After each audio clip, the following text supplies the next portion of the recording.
Mid-90s, 13 years old, summer break.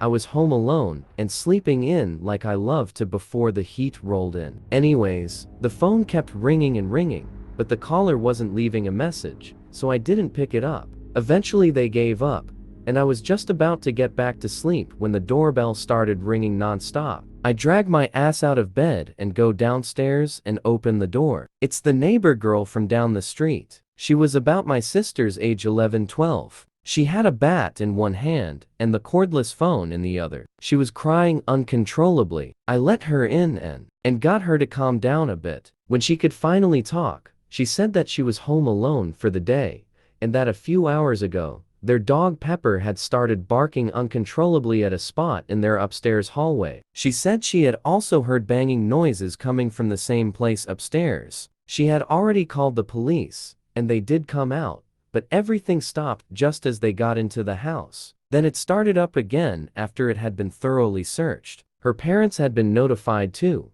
but they felt it was just her imagination, so they didn't come home. She asks me to come check it out with her. I immediately slipped on my shoes and followed her down to her house. When we rounded the corner to the little cul-de-sac where her house sat, we noticed that the front door was open. She said that she had closed and locked it before leaving, but given the state she showed up in at my house, I felt like she had just forgot and didn't think anything of it. We get into the house, and immediately I could feel something on the back of my neck, like a tingle. At 13, I really didn't understand what that feeling meant, but later in life, I would end up associating it with my gut telling me immediate danger. However, while I didn't understand the feeling then, I immediately became a little anxious and frightened. As we sat there on the landing to her front door, I could hear their dog Pepper barking at something upstairs, probably from the long hallway. I asked my neighbor to stay with me and to give me that bat. Then we started clearing the house,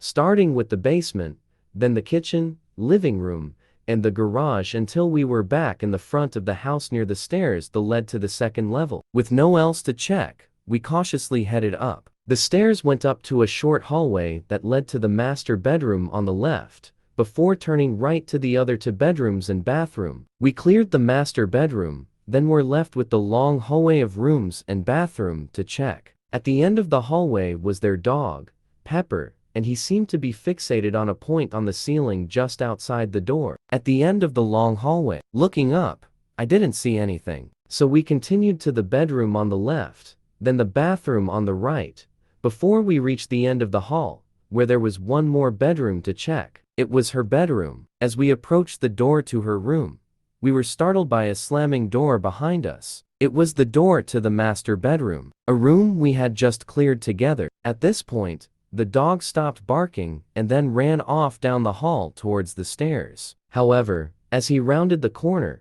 he stopped dead in his tracks in front of the now closed master bedroom door and started growling. Right as he did this, the neighbor girl got really scared and started crying. Then she dropped to her knees, brought her hands together in front of her, and started reciting the Lord's Prayer. Right as she said, "Hallowed be thy name," the door to her room slams shut, followed by the bathroom door I was standing right next to. Then the spare bedroom door at the end of the hall near the master bedroom slammed shut as well. Right after all the doors slammed, there was a giant thud above us, like someone bringing their fist down on a tabletop. In this case though, the roof was the tabletop, and that thud resonated throughout the entire house. Not knowing what to do, I just yelled, "Stop." It wasn't directed at anyone, but it got my neighbor's attention, and the dog's attention, and then everything went silent. The dog, the praying, the weird vibe on the back of my neck, all of it. We just stood there in silence for a couple of minutes.